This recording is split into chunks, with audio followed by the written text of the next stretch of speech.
आदाब दोस्तों, मैं हूं शहजाद आलम बरनी। आप देख रहे हैं द बरनी शो। आज हम अपने शो में जो मुद्दा लेकर के आए वो मुद्दा मथुरा से जुड़ा हुआ है। राम जन्मभूमि का विवाद 27 साल लगातार सुप्रीम कोर्ट में केस चलने के बाद फैसला सुनाया गया।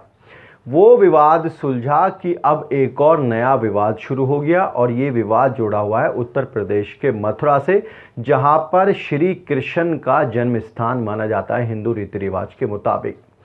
एक नया मामला सिविल कोर्ट जो मथुरा का है उसमें दर्ज कराया गया है। एक याचिका दायर की गई है और ये याचिका दायर की गई है भगवान श्री कृष्ण विराजमान और स्थान श्री कृष्ण जन्मभूमि के नाम से ये याचिका दायर की गई है। इसमें 13.37 एकड़ ज़मीन का ये मामला है, जिसमें ये मांग की गई है कि मथुरा की जो शाही मस्जिद ईदगाह है वो मस्जिद श्री कृष्ण के जन्म स्थान पर बनी हुई है।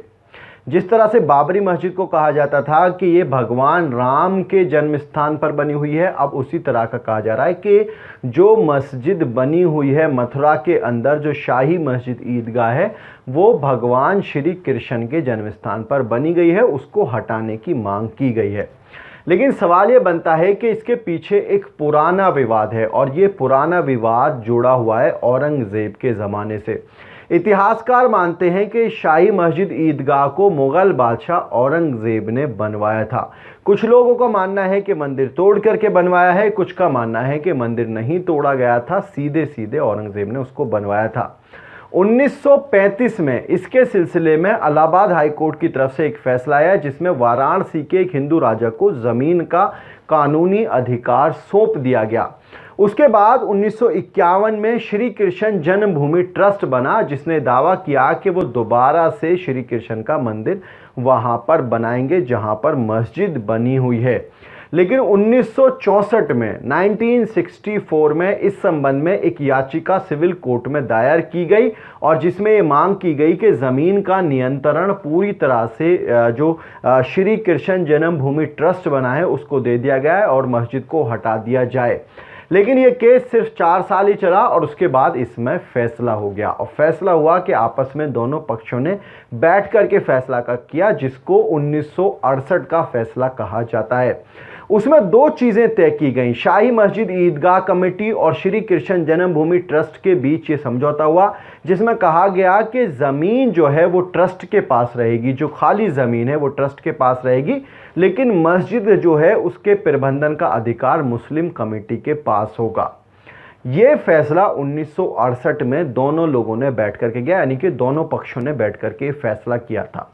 अब इसी फैसले को अवैध करार देने की बात की जा रही है और जो याचिका दायर की गई है उसमें कहा गया है कि जो फैसला दोनों पक्षों ने बैठ करके 1968 में किया था वो फैसला गलत था। ये पूरी तरह से श्री कृष्ण जन्मभूमि स्थान है, इसको जो है मस्जिद को हटाया जाए, जो शाही मस्जिद ईदगाह है, और वहां पर श्री कृष्ण का भव्य मंदिर बनाया जाए। ये मांग की गई है जो सिविल कोर्ट में जो याचिका दायर की गई है।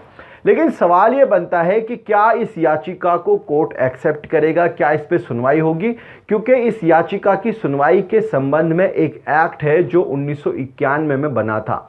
जब बाबरी मस्जिद का विवाद शुरू हुआ तो 1991 में सरकार की तरफ से एक्ट बनाया गया जिसको कहा गया प्लेसेस ऑफ वर्शिप एक्ट 1991। इस एक्ट के अनुसार ये माना जाता है कि आज़ादी के दिन यानी कि 15 अगस्त 1947 को जो धार्मिक स्थल जिस संप्रदाय के पास था वो उसी का रहेगा। यानी कि जो हिंदुओं के पास धार्मिक स्थल हैं वो हिंदुओं के रहेंगे, जो मुस्लिम के पास जो धार्मिक स्थल हैं वो मुसलमानों के रहेंगे। उस पर किसी तरह का कोई विवाद या कोई सुनवाई नहीं होगी। 1991 में बाकायदा एक कानून बनाया गया सरकार की तरफ से। हालांकि राम जन्मभूमि और बाबरी मस्जिद विवाद को इससे अलग रखा गया था, ये बाकायदा एक्ट में कहा गया था। इसी को लेकर के जब बाबरी मस्जिद का फैसला सुप्रीम कोर्ट ने 9 नवंबर 2019 को सुनाया तो बाकायदा अपने फैसले में साफ तौर पर यह कहा कि कोर्ट ऐतिहासिक गलतियों को नहीं सुधार सकता है, इसलिए अब इसके बाद किसी भी मुद्दे पर कोई सुनवाई नहीं की जाएगी। तो अब देखने वाली बात यह होगी कि याचिका दायर की गई है, क्या सिविल कोर्ट इस याचिका पर कोई संज्ञान लेगा, क्या सिविल कोर्ट इसमें कोई नई सुनवाई शुरू करेगा, और क्या अब बाबरी मस्जिद के बाद एक और नया विवाद देश में एक बड़े स्तर पर शुरू हो सकता है। ये अपने आप में देखने वाली बात होगी। आपको क्या लगता है कि क्या अब हिंदू मुस्लिम के इन झगड़ों को बंद करके आपसी विवादों को इस तरह को ख़त्म कर लेना चाहिए? क्योंकि जो राम जन्मभूमि का मामला था उसको सुप्रीम कोर्ट का जो फैसला आया, मुस्लिम समुदाय ने उसको पूरी तरह से माना है और उस पर अमल भी किया है। किसी तरह का कोई भी अपवाद, किसी भी तरह का कोई भी हंगामा ना तो सुन्नी सेंट्रल वक्फ बोर्ड की तरफ से किया गया और ना ही मुस्लिम समुदाय की तरफ से किया गया। तो लिहाजा अब देखने वाली बात यह होगी कि क्या इस मामले में सिविल कोर्ट सुनवाई करेगा या फिर जो एक्ट है 1991 का उस पर अमल किया जाएगा। आप इस पूरे मामले को किस तरह से देखते हैं, अपनी राय जरूर बताएं। वीडियो के नीचे कमेंट बॉक्स है, उस कमेंट बॉक्स में जाएं, जाकर के अपनी राय हमें जरूर बताएं। आज के इस एपिसोड में इतना ही। हमारी आपसे रिक्वेस्ट है, इस वीडियो को शेयर जरूर करें और हमारे चैनल को सब्सक्राइब जरूर करें। और आप हमें सोशल मीडिया पर यानी कि इंस्टा, ट्विटर और फेसबुक पर फॉलो करने के लिए वीडियो के नीचे जो लिंक्स दिए हुए हैं उन लिंक्स पर जाकर के आप हमें सोशल मीडिया पर फॉलो कर सकते हैं। बहुत बहुत शुक्रिया।